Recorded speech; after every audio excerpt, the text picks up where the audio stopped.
What is up, guys? Welcome back to the Figure Hideout. Today we are going to look at one of Hot Toys' most anticipated releases of this year, the diecast Mark 6 2.0 with the suit-up gantry.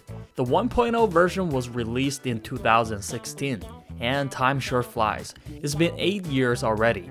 This release can be considered a reissue, but whether or not you have the previous version, the new head sculpt, the suit-up gantry, and the internal structure parts are very likely to attract you once again. First, let's compare the size with the previous versions. The gantry size is similar to the Mark 4's, so make sure to clear some space first based on the provided numbers. This video will be divided into two main parts. The first part is a comparison between the new and old body, focusing on the differences of the details. I'll try to help you to understand the main differences between the two without wasting too much of your time. The second part will cover the suit-up gantry and the internal structure parts. This video will be quite long, so make sure to press the like button, feel free to subscribe and follow me on Instagram. Among the first 7 Iron Man suits, Mark 4 and Mark 6 are my personal favorites because they have the heavy and realistic feel of early Iron Man suits design, while also featuring a muscular appearance. Although Mark 7 is generally considered as Hot Toys' best Iron Man figure, but still, I prefer Mark 6 a bit more. Let's start with the packaging. This set comes in a large flat box, with the outer layer being a brown shipping box for the diecast series. It weighs around 6.5 kilograms, which means shipping will cost you a bit more this time. The box inside features a gold and red color scheme with official product photos on the front and back. The box opens from the top, and right here, Hot Toys included a cardboard this time, with more photos of the toy.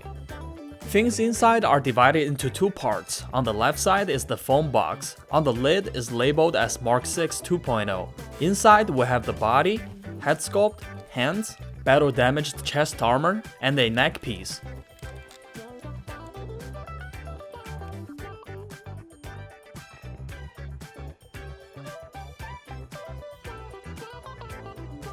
Under that, we have 2 laser effects, missiles for the arms and shoulders, and the brand new internal structure parts. On the other side, this big stack are the components for the suit-up gantry. They are divided into 3 layers, and here is what's inside for each layer.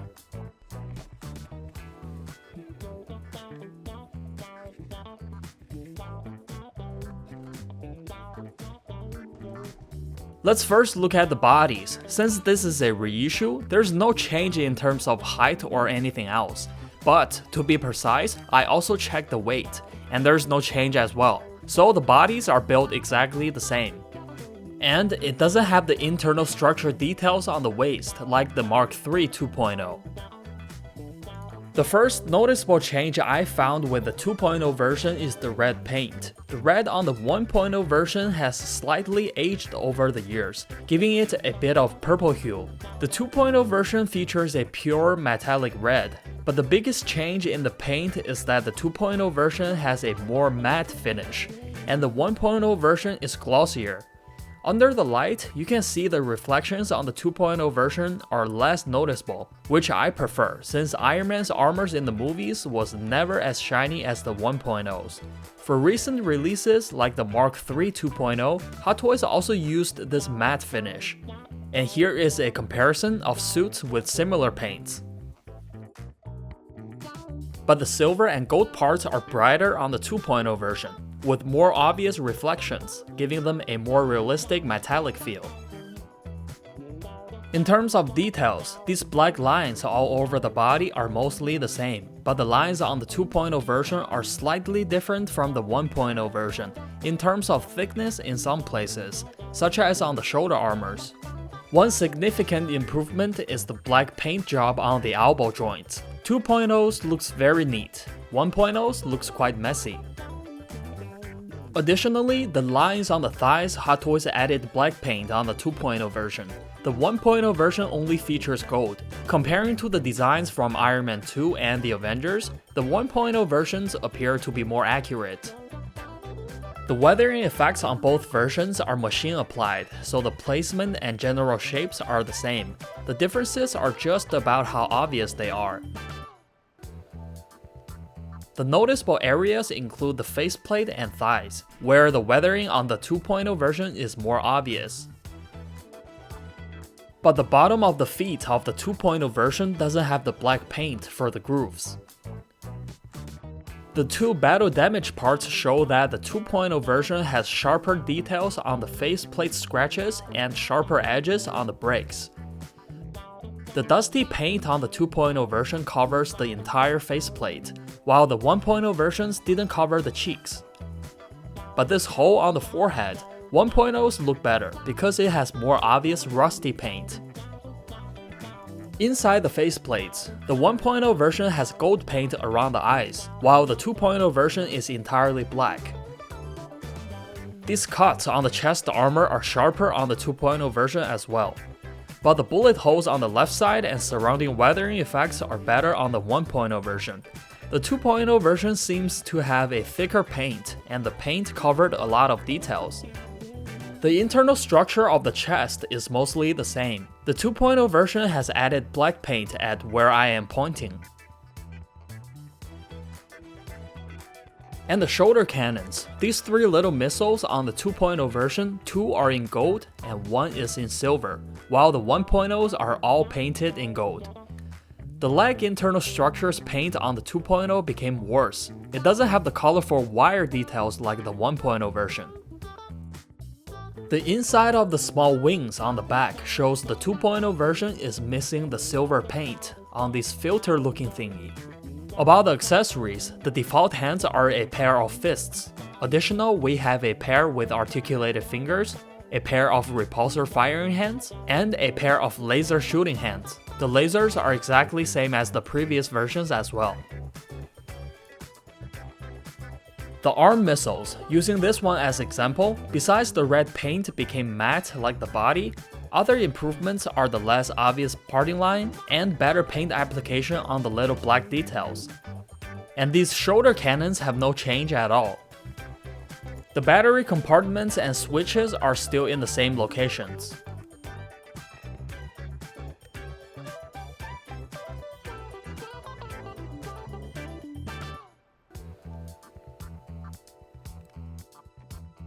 Overall, the bodies are 95% the same. On some parts, 2.0 shows improvements, but some other parts, 1.0 still has better quality. The articulation is unchanged, so I won't go into details here. One more thing to note about the body is that the 2.0 version's joints are much tighter. My 1.0 version has some loose joints, but I can't recall if this was a common issue. Let me know in the comments if yours are like this too.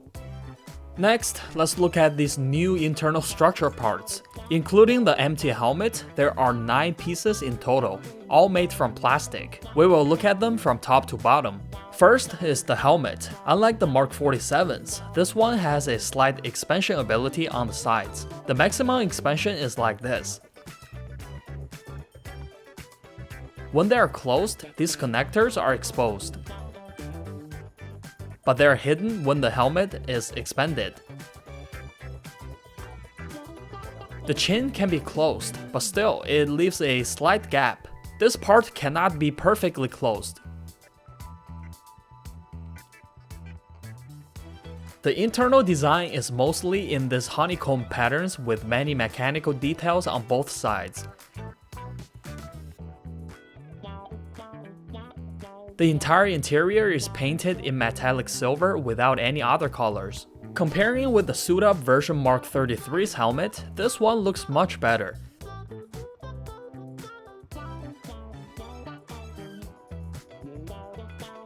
The helmet and faceplate don't match in terms of shape, and there are no magnets inside, so they cannot be used together. In the movie, the faceplate is still connected to the helmet when it's removed from Tony's head. To make it look like the official photo, you need to use the mechanical arm's fingers to press the faceplate, which requires time and adjustment to make it stable. Next, the two shoulder armors have metallic gold and silver paint. They look very bright, with great mechanical layers. There are many hollow parts and tiny screws that painted in different colors. Considering the size of this thing, the craftsmanship is quite impressive. I tried to compare the details with the movie, but I couldn't get a clear look of the first picture. The second picture is clear, but that looks like the part under this piece. To install them, just remove the shoulder armors and replace them with these. But be really careful, because the connectors are made with plastic. They could break if you plug or unplug with too much power. These new parts are slightly smaller, and they really do look like they are the structure from inside.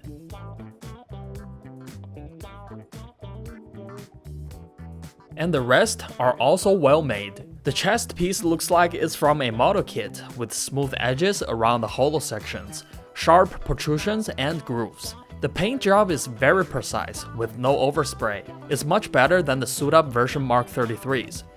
Because there are way too many hollow parts, Hot Toys made it very thick to avoid breakage. You can see it is even thicker than the chest armor.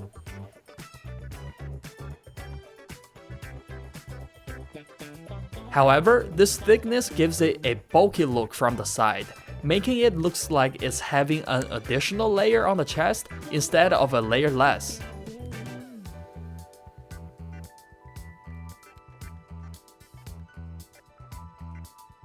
The piece for the back is also super detailed, with many real holes and only a few fake ones at the edges due to their tiny size.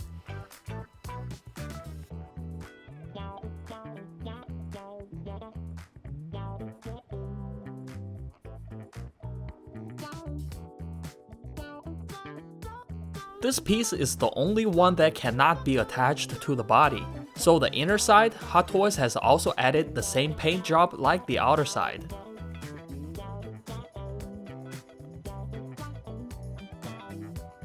The remaining 4 parts go on the legs. These big ones have fine details on parts like hydraulic rods and gears.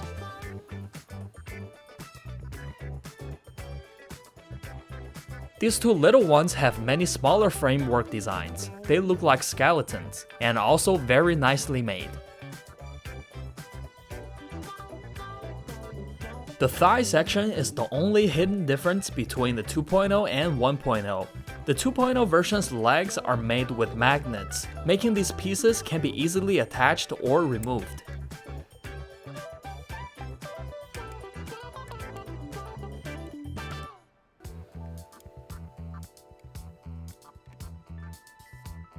The 1.0 version's parts are fixed, but I forcefully removed it just to show you the difference.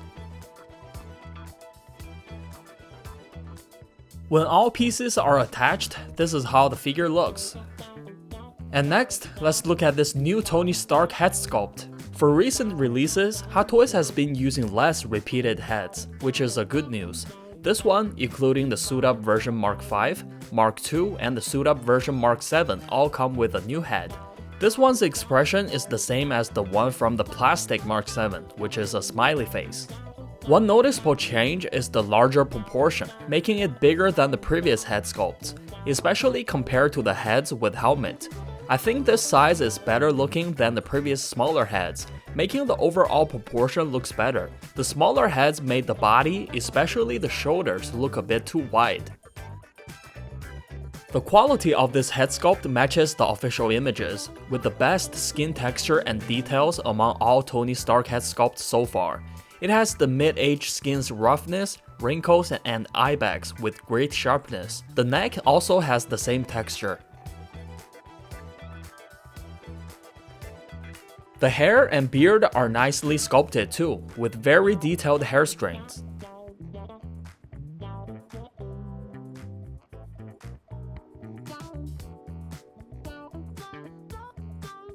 The paint job finally gives Tony a Caucasian skin tone. You can see it is much brighter than the Mark III's, and it has an obvious layer of blood color, making the skin look more lifelike. The hair also looks nicer and shinier.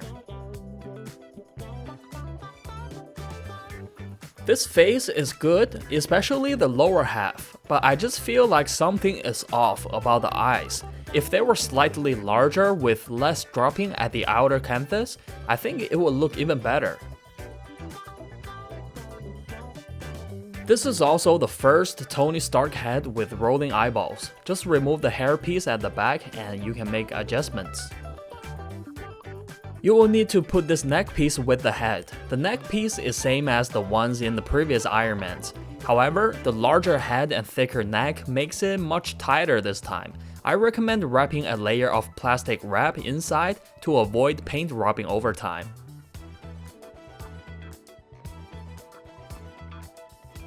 And finally, let's look at the suit up gantry. The 1.0 version came with this circular platform for landing, while the 2.0 versions is the track back to the Stark Tower, and the sizes of these two are very different. The components are divided into the stairs, the ring, and mechanical arms. The stairs are plastic with 6 levels. The size of each stair is enough for the figure to stand. The 1.0 version stairs are much smaller. The surface has a cyan paint job with little black dots, and there are a lot of hollow spots on the side. Although there's a battery compartment, but it is fake, and the lights require a C-type power cord. Each step has a light underneath. Lights are in warm color, just like the movie. They are not so bright, more like ambient lights. The track sides are in the same style to the stairs. You can connect them by plugging. There's a piece of metal on the last plug, and that makes these two pieces light up with the stairs. For the ring, there are 8 pieces. Just follow the instruction and plug them together with the stairs. Each of them also has a conductive part right here. The ring lights are blue, and that looks really good. Each piece is majorly in this dark gray with layered mechanical patterns, but there's really not much details in terms of paint. The gold parts are better, with some circular designs and slight weathering effects.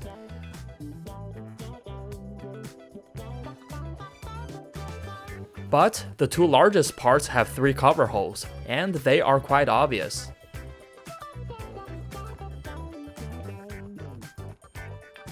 And the outer side have many small individual silver components. They all look different, more or less.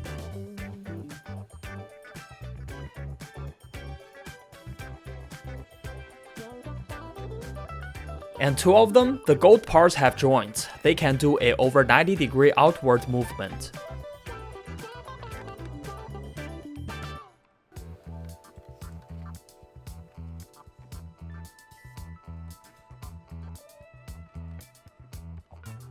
The 5 mechanical arms are different in size and shape. Again, just follow the instruction and match them with the armors.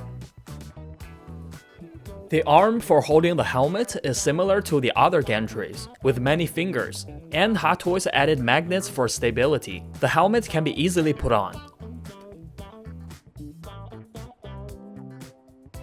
The others are C-shape. You just need to slide the armors in, and that's it.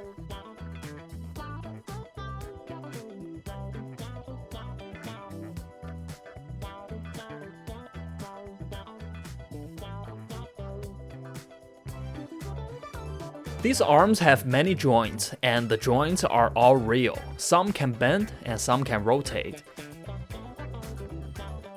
However, their designs is way too simple, and the paint is entirely gray. Compared to the Mark IV suit-up gantry, they look too much like plastic. To install the arms, just insert them into the slots inside the ring, and there are a lot of slots, so you can put them anywhere you want. Lastly, there is a short support. With the base, it can fit under the stairs. But because it's not a clamp and the base is only partially under the steps, using it for a walking pose is still a bit risky. It is much safer to put it in just a standing pose. It doesn't have a hole or anything on the platform, so it is not possible for you to add a clamp yourself. But still, this little thing helps a lot. I really don't recommend you making the walking pose without using it. That would be way too dangerous. Overall, I think this Mark VI can be attractive for both new and old collectors. New collectors can get everything in one purchase. For old collectors like me, it's still worth getting for this iconic scene. The size of this suit-up gantry will make anyone who sees it be like, wow. For the head sculpt, like I said, the craftsmanship is top-notch, but the likeness could be better in my opinion. Alright, there you have it, the Mark 6 2.0 with suit-up gantry from Hot Toys. I hope you all have enjoyed the video. If you did, please like and subscribe. Remember, play with a style. I'll see you guys in the next one.